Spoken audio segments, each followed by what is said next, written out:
Mercy Mwai is saying that about 153,000 students who are set to join universities beginning September are likely to miss out after monies meant for loans and scholarships was reduced following the withdrawal of the Finance Bill 2024. Documents table before the Education Committee shows that despite the said vote having a shortfall of 22.9 billion Kenya shillings required to sustain the learners in the universities, the budget for Higher Education Loans Board, that is HELB, that had initially been allocated 31.9 billion in the estimates has been reduced by 710 million Kenya shillings, while money is meant for universities, a fund for scholarships has been reduced by 2.6 billion from the initial 19.6 billion. According to the Higher Education Dossier, PS Beatrice Inyagala, who told the MPs that the cuts will affect learning in the universities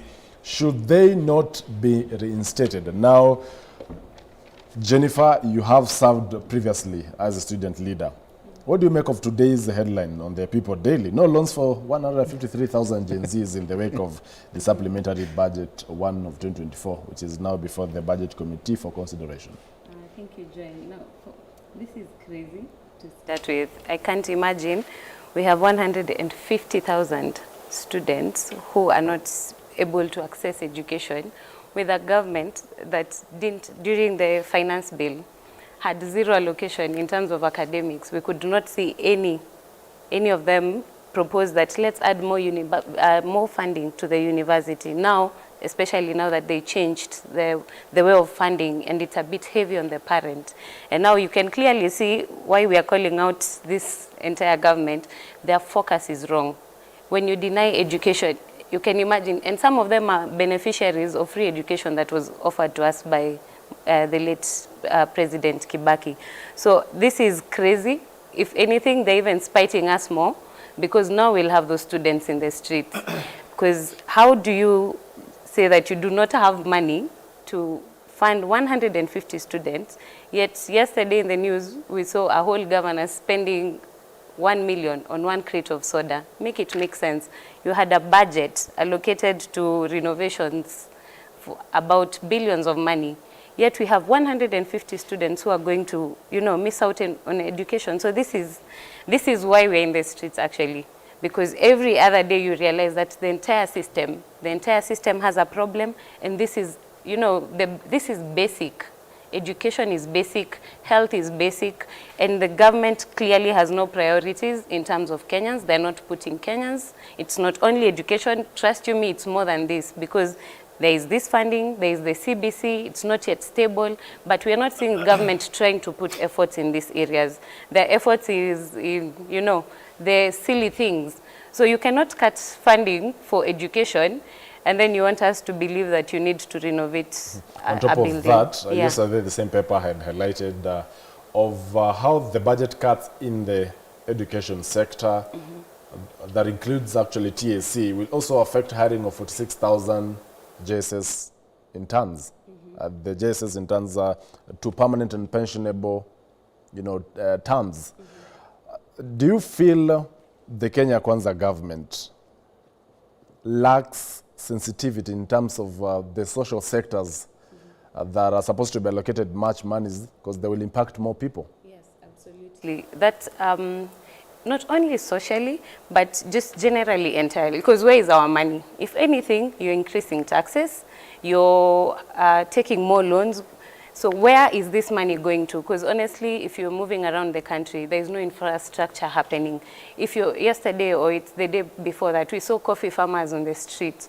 These are the basic things that should run normally. So definitely Kenya Kwanza is not getting it with the social, with more than social, because there's nothing going on in this government apart from them spending on themselves. The only thing you'll move around and see is personal projects. If you go to Kilimani, it's new buildings. Every day you find new buildings and they're coming up. So this means our money is going to the wrong people. Our money is going to the wrong projects, and they're going to individuals. Because how do you justify that you don't have money to fund education? Yet, if I remember right, you just added taxes. There is something to do with house levy. And you even had a proposal to keep on increasing these taxes. But where is the money going? Because clearly you are not paying doctors in March.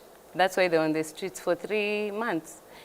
If you go to hospital right now, the next thing you need medicine, they're taking you to a private pharmacy. So where is the money? You know, you can't come and tell us we have no money, yet you're collecting funds. If anything, you're borrowing more loans. So where is our money? Because we clearly can tell it's going to private projects. If we have people spending 1 million, you can imagine how much that money, how many students that money would have funded from that county. And now to Milton Lusheri, you know, with the withdrawal of the Finance Bill 2024, the government was then forced to slash its budget by a whopping 156 billion. However, the figure is less than what the president had promised, that is 177 billion.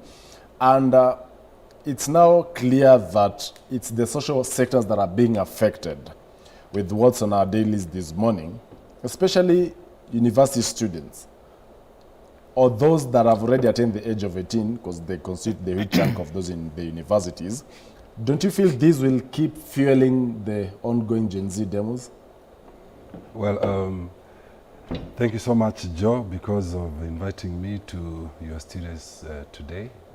First of all, I just want to congratulate our forces in Haiti. They're doing a good job. Yesterday we had some victory reported, which we really thank them, and we continue to stand by them. Now, on to your question. We are all aware that there was a budget cut of about 346 billion. So the figures that you've read there, they may not be very accurate. The accurate figure is around 346 billion. The 346 billion was what the Finance Bill 2024 would have financed the budget. And so the president slashed or divided it by half, so that we have the other money is being borrowed and these other ones of 156 billion now being the supplementary budget one in terms of the reduction. Okay. Having said that, you know, this is a budget, or this is a burden that needs to be shared across all sectors. From my perspective, I come from an energy sector, and just this morning I've just read that the energy sector has also taken a hit of budget reduction of about I think about 40 billion has been slashed from the energy sector. And it is just not the social sectors only. It is across the board, because when the finance bill was fronted to Kenyans, their sole intention was to create, to raise revenue in order to fund our budget. But since the Gen Zs went to the street and said that we do not want that bill because of its contents, so the bill was withdrawn. And with its withdrawal came the effect of reduction in the budget. And that is why you see that this burden has to be shared across the spectrum. I don't know why the statement has come that it is only the social sectors that is bearing this burden. For me, it is across the board. I don't think it is just the social sectors only. You've cited that the electrification program that was to be rolled out by REREC, in which every constituency was earmarked to get 50 million Kenya shillings, that is the 290 constituencies. However, we have constituencies that have already, you know, been well connected by electricity, whereas others had not. So even initially there was a ball of contention of each constituency getting 50 million equally. And so even with the cut, perhaps it's justifiable so that Parliament could sit down and review so that the monies go to constituencies that have not been connected compared to others. So it's perhaps justifiable for that. Whereas on the education sector, touching on the lives of 150,000 Kenyans, it seems unfair. Okay, let me just clarify on that. The 50 million per constituency was actually going to electrify the rural areas mainly. Now, why it was given 50, it was on the principle of equality, and it wasn't on the principle of equity. Because on the principle of equity, there are other sources of funding that the underserved areas they get. For example, we have development partners, for example, the World Bank and Saudi banks, OFID, Badea, and those kind of institutions. They help where the areas that are underserved to be electrified. So supplementarily, in the areas that the electrification level is low, there are other development partners to do that, which now has the compensation effect. So that you will not say that the 50 million is the only source of funds for electrification projects. There are other sources of funds that take care of that. So well, I think that one is well taken care of. On to the issue of the 153,000 Kenyans who will not access bursary. I think we need to live within our means, and that is the present reality. We may want everyone to get this help, but because we are constrained, we have to live within the means. Even the Englishman says, you cut your coat according to your cloth. And that is what we are doing. I know Jennifer here will not be happy with that statement. Let's get now to Mundusa, sorry, to Patrick Osoi. You once vied, or you are a presidential aspirant in the year 2017. And of course, you must have had a plan on how to run the education sector. Listening to Lusheri here and Jennifer, clearly there is a push and pull on which sectors to be funded and which sectors, in case of revenue shortfall, should be targeted in terms of revenue cuts. With the high taxation in Kenya, it has reduced the disposable income, which would have been used by parents to fund education for their school-going children. The alternative now becomes these loans. They're not grants. But even accessing of the loans is now being frustrated. With a government that came into power with the promise of access to even, affordable credit or cheap credit to MSMEs, what do you make of these? Actually, let me say this. My name again is Patrick Osoi, and I think I'm the first millennial to aspire to become the Kenyan president in 2027. And I'm actually so surprised because last year we earned 9.5% increase in the revenue collection, and that is going into trillions. And I have there's no reason whatsoever that any budget should not be fixed for this year, and cutting the cost of especially the student and such kind of stuff. I think it is irrational. That is what I would call it, because I've also been able to serve in our intelligence circles, and I can clearly tell Kenyans that this country has money, a lot of money. The problem that we have had for many years is where the monies go, and there's a lot of corruption, kind of corruption virus that has been actually funding people or going to the money going to the pockets of people. Today, if we talk of people cutting the cost of school, let me ask you, what is the difference between now and last year? Where in this case, last year we had a 9.5% increase in revenue, in trillions. Again, what is the rationale to actually have allocation equally in constituencies, whereby these constituencies have different needs?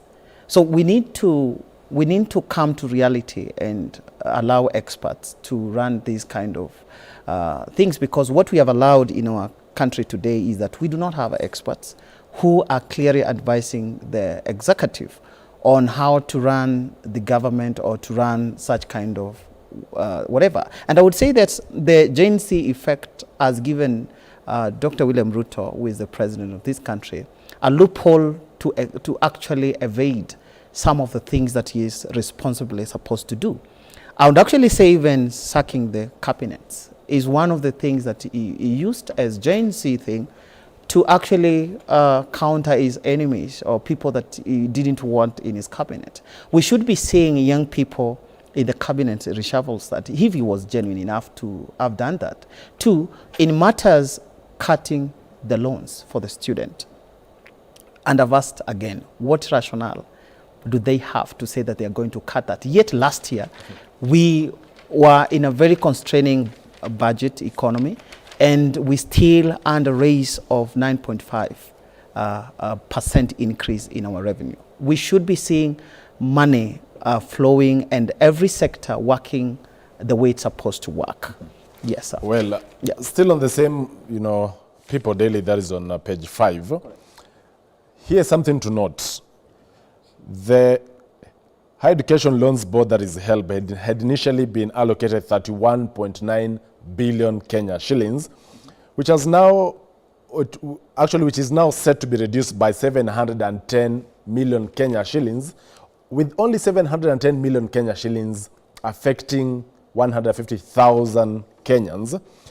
On the cover page of the People Daily, as you can see, no loans for 153K Gen Zs as Gachagwa's wife seeks 2.7 billion budget. That is just on the lower side, actually on the sidelines of the People Daily. No loans for 153,000 Gen Zs as Gachagwa's wife seeks 2.7 billion budget. That is on page 2 of the People Daily, just to give you the details.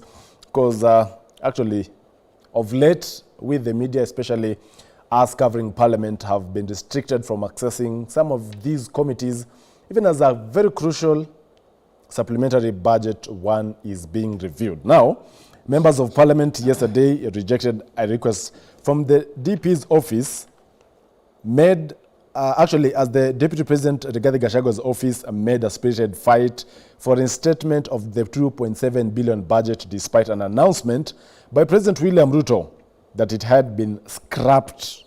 Following the withdrawal of the Finance Bill 2024, President Ruto announced that the office of the First Lady, that is Rachel Ruto, and that of the Second Lady, Dorcas Gachagua, had been scrapped. In the supplementary estimates, Treasury withdrew 557 million, which had been allocated to Dorcas' office.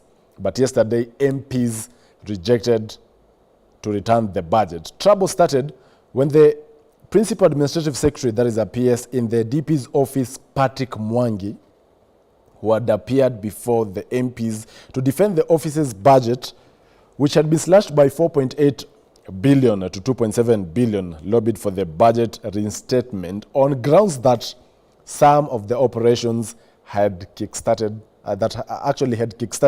would be grounded. Jennifer, President William Ruto here saying that we're going to scrap some of these offices, reduce budget of the executive, whereas a whole DP's office sends its PS to defend the budget. Perhaps that's the reason they don't want us to even cover some of these committees. Yeah. And Joel, this is crazy. First, the fact that we have 153 at the front page who are able to access education, and down here, there's an illegitimate office asking for 2.7 billion. Question is, why first, we have no reason giving money to people's wives in this government. We are not paying taxes to go to, unfortunately, these spouses who we've not even seen in the last 2 years. What has this woman done? I'll tell you what I've heard in the streets. Oh, championing for boy child. How many boys?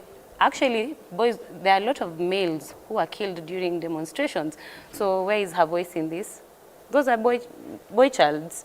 But she has done nothing to even consider that, okay, maybe this office we should give such funding, which is not even legitimate in the Constitution.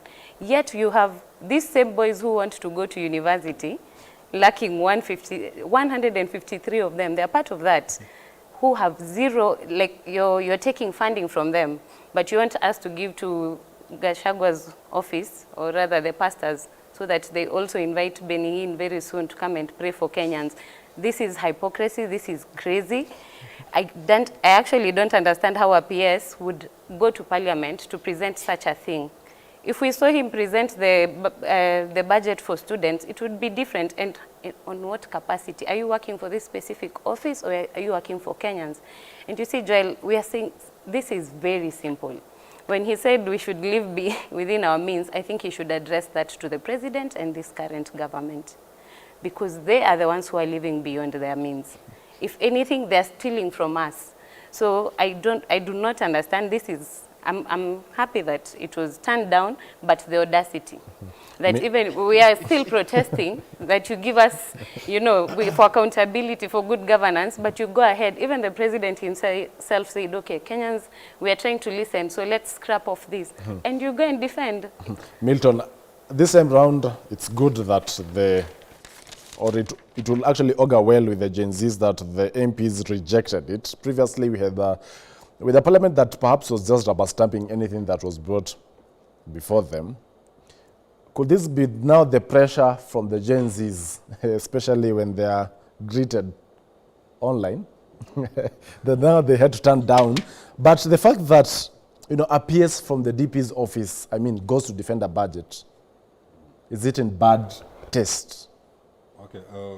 One thing I'll say, Joel, is that the protest that we've been witnessing for the past 3 weeks has really helped in terms of governance and accountability in this country. And that is something that we actually owe it to the Gen Zs. And it is the awareness and the consciousness of the power that the people have to put governments to task that these Kenyans have shown us. And that is a good thing. And when we do that, we actually put the government to task. And we tell them that we are the owners of the country. We know what we want. You promised us this, and we need to see you doing that. So that is a very good thing that has happened to this country, I would say. And I wouldn't want that to be watered down, even going forward. But also, even as we do that, we also need to be cognizant of the fact that government runs on what we call the budgetary cycle. And that budgetary cycle has to start somewhere, and there are relevant processes that feed into it. And part of it is you presenting as a corporation or as an entity, you presenting your budget to the parliament and you justifying and giving reasons as to why you need that budget to be approved. So when we have a reasonable budget with reasonable justifications and reasonable MPs pass it, that's a good thing. But if we have unreasonable justifications for unreasonable budget, then it makes sense if it is rejected. Well. And in this case, that request by PS was rejected is now the essence of good governance. We are due for a short commercial break. Patrick, briefly, what do you make of, appears in the executives, in the national government, going to defend budget cuts while the head of state promised to, slash the budget? One thing we need to understand is, one, the government is run through conspiracies. And then again, the government is also run through, I would call it psychological operations or psychological way to test the minds of Kenyans. I want to be very honest. Even if it's 2 billion Kenya shillings, we're talking about even 1 billion. The kind of money we're talking about here is the money that if you decide to spend 100,000 every day, you spend for 27 years. We are talking about a money that if you save 1 million, every month you save for 84 years. That is 1 billion. And then here we are talking about 2 billion of an office. I would call it the problem that we have here, and that is why we are pushing towards making this government being accountable, is because we need not a revolution per se, but a referendum in this country. Well, allow me to take a break at that juncture. When we come back, still, actually, this topic still forms a better part of a conversation this morning, and I invite you to send your feedback via social media platforms at K24 TV, at Joel Chacha, as well on our SMS and WhatsApp numbers, and I'll be sampling some of your feedback right here on this program. When we come back, we'll be focusing on the cabinet reconstitution that is that President William Ruto is now scratching his head. It's believed that ODM has already joined the bandwagon. Wiper and NAK Kenya have rejected. We'll be back with that discussion. Stay tuned.